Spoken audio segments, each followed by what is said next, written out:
Hello friends, welcome to Department of Plant Pathology, KDSP Agriculture College Nasik.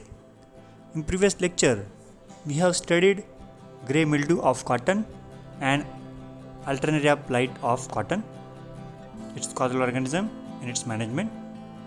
In today's lecture, we are going to see anthracnose and 2,4-D injury disease of cotton. Anthracnose of cotton caused due to Polytotrichum capsaicei. This is one of the fungal pathogen.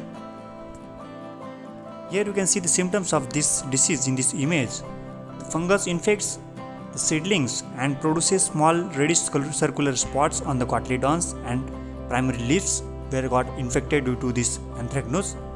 The lesions develop on the collar region. Stem may be girdled due to the infection and resulting in death of seedling or seedling wilt is the major symptom of this anthracnose. In mature plants, the fungus attacks the stem, leading to stem splitting and shredding of the bark. The most common symptom of this anthracnose is ball rotting or ball spotting. That means you can see the symptoms of anthracnose on all the balls of the cotton. Initially, it shows small water-soaked, circular, reddish brown depressed spots on the balls, and the lint is stained to yellow or brown colored and becomes solid brittle mass of fiber. The infected balls cease to grow and burst and dry up prematurely. This pathogen forms large number of acervuli.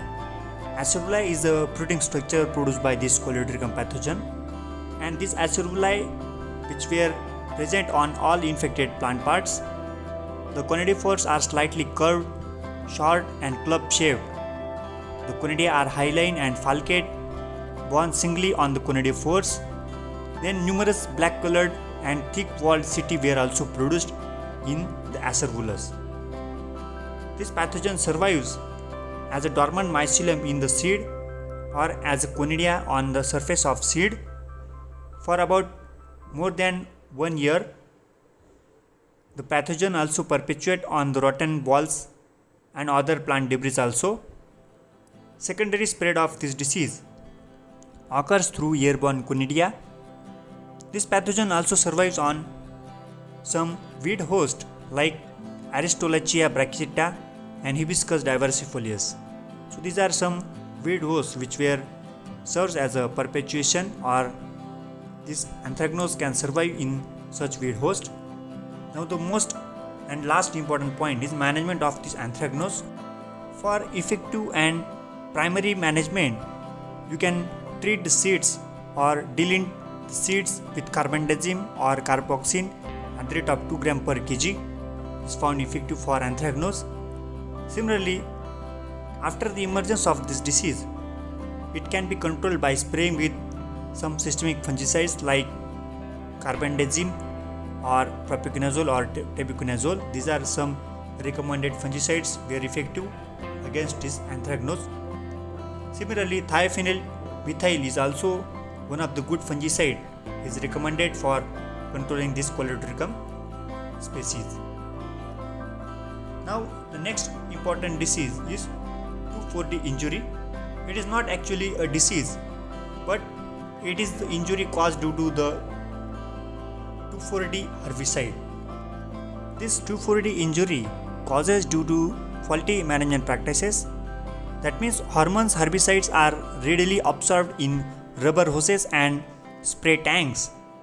They can be released when another herbicide or surfactant mixture is sprayed through the system. Many times injury will be located and will last until and the plastic tanks are more like steel tanks. Here you can see the effect of this herbicidal toxicity on cotton crop. All the leaves got shrink due to the injury caused by this 2,4-D herbicide. Drift rates of 2,4-D on cotton will always cause visible damage and delay in the maturity of the balls. Normally, this results in the loss of yield primarily due to a delaying fruit setting caused by loss of fruit due to the exposure and inadequate time to mature or to set the balls. The most significant yield loss results from injury at the 6th leaf stage or early square stage of the cotton. Cotton yield is more sensitive to injury of this 2,4-D herbicide. The only way to remove 2,4-D from a sprayer is use of a stainless steel tank and to replace all the rubber and plastic components of the sprayer so that this injury can be avoided at the time of spraying, and care should be taken while spraying with herbicides and spraying with chemicals. That means proper sanitization should be done before any spray in the cotton. Thanks for watching this video.